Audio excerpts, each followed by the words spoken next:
Style. Style is the answer to everything. A fresh way to approach a dull or dangerous thing. To do a dangerous thing with style is what I call art.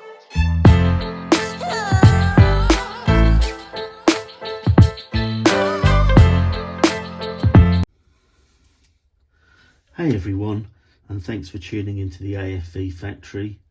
So I've done a bit of work on the StuG E-100 since my last video, so I thought I'd bring you up to date and show you what I've been up to. So in the last video I just removed the tape to expose the camouflage pattern and discovered that some of the Dunkel gelb had bled in under the tape onto the green and the brown. So I went round this. I decided the best thing to do is just go around it with a brush and just get those marks to disappear, and that worked really well. You know, it wasn't a lot of paint that I had to cover, and it seems these AK paints brush pretty well as airbrushing, so that was an easy issue to fix. So once I'd done that, I then went on to doing a bit of scuffing on the paintwork. So I used one of these scourer sponges, this one with a very coarse material on the back here, and I just pull a decent sized clump of it off, hold that in a pair of tweezers, and then it's very much like dry brushing almost. Get some paint on there, remove the majority of it, and then go across the paint in various directions. And as you can see, it just it leaves sort of areas that look like the paint's been brushed off. So I do this at the beginning. The main reason is that I know when you first do it, you look at it and you think, oh, it's a bit, I've overdone that. You know, these marks are quite big, they're too big and don't look realistic. But I know from experience that once it's had a filter and washes and pin washes, etc., an awful lot of these marks will just completely disappear. They won't be visible.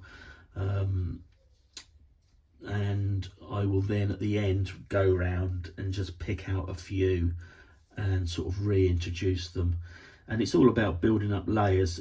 I say that a lot of them will disappear, and some of them will, but some of them will be left behind, but toned right down. And you know, the more build up you can get with regard to different techniques, it just adds depth to the overall effect. And you might not be able to initially clearly pick it up, but I believe that your eyes sort of are aware of the different tones and different things that are going on, and all of that adds to the overall effect. So I did the same thing to the wheels and sprocket and idlers, first going over them with a sort of lightened colour, a lightened version of the colour that the wheels are in, and then secondly going over them again with the black chipping. And these have also had the contact areas of them painted in a metallic colour, and I will go over that again because they're too sparkly. It doesn't look very realistic, but I'll go over it with a graphite pencil, and that will turn that and make that look a lot more like sort of polished steel. So what else? Yeah, so I done a little bit of work on the engine deck. As you can see, I've damaged some of the mesh grills, and then I've gone over this with quite a watery hand painted with the German cam dark brown, which I use quite a bit. just to give it the initial sort of dirtiness, and I'll carry on working on that. And so what else? Yeah, so the identification number and letter here, I was going to use the metal I can't think what the word is now, stencils that I've been using quite regularly and really enjoy, but I wanted to get something that looked a bit rough and a bit hand painted on, so I just created these. I cut them out of a piece of 25mm Tamiya masking tape, and then hand painted them in, and then I've then gone back over them and just changed them a bit and tidied them up a little bit, so that you get that idea that it's not perfect, and which is what I want. So I may well go over this again and just run a black line along the middle. It depends how much of it disappears again once I start applying washes. So we'll see. That's something to look at and see how that changes and where I go from there. So the other sort of main thing that I had planned for this is the winter camo. So I kind of had an idea in my mind how I wanted it. I've seen vehicles before with a similar effect, and I like the look of it, and I like doing these winter camos. So I've done a few of them in the past. So pretty straightforward really. I used AK's Worn Effects, which I like. I've used this quite a bit. I like how it works.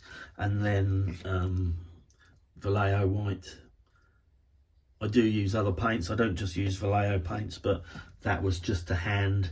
You know, my Vallejo paint collection is a mix of all sorts of things, so they tend to be I tend to go there when I'm looking for something that I haven't got either in my Tamiya lacquer, and obviously you couldn't really chip with the lacquer, so that had to be avoided. And the other paints that I've got are mainly out of kits, sets rather, so I most of those are AK sets. So anyway, so yeah, chipping fluid on, wait till it dries, and then as soon as it's dry, white on, wait till it's dried. As soon as it's dried, then go at it with a variety of things. So I've got a very scratchy brush, which is what I use for stippling and adding surface texture, so that one works very well. Trusty toothbrush, and other bits and pieces, bits of scratchy just pieces of wood, which is what I use for putting the wheels on when I'm spraying them. And obviously different things, you get different different looks. So obviously the longer it stays up, the paint stays on there, the more difficult it is, or the longer the paint has to dry, the more difficult it is to remove it. So you have to try and work at speed while not getting into a panic with it. So I used the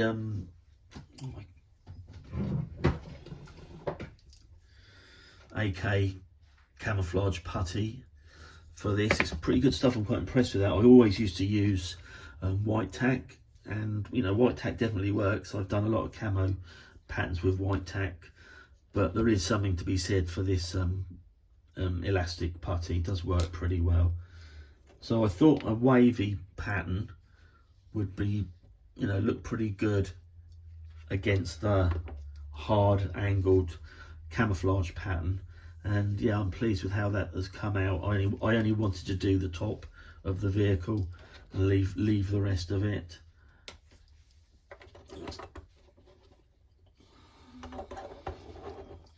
So there it is, and I quite like the fact that you can still see the colours of the camouflage and the shapes of the camouflage through the paint.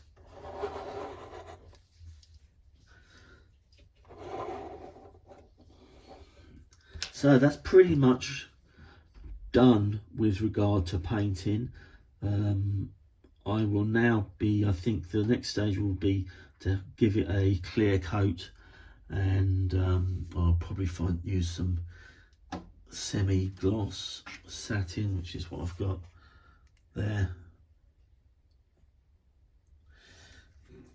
Give it a coat of that, and then I can crack on with the weathering and start working on the, the wheels will come off, start working on the underside of it with some mud and snow and debris, grass and stuff. So yeah, reaching the stage of the messy stuff beginning, which is always enjoyable. I think a lot of people enjoy weathering. I don't think anyone dislikes it, and that's when the vehicle starts to come alive, starts to hopefully look less like a model and more like a real vehicle.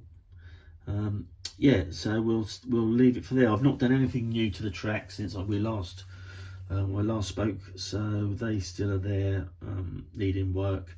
Otherwise, that's where we've got to. So very much appreciate you watching. Please like and subscribe, and as I always say, any comments, I'm happy to answer those, and I'll catch up soon. Cheers.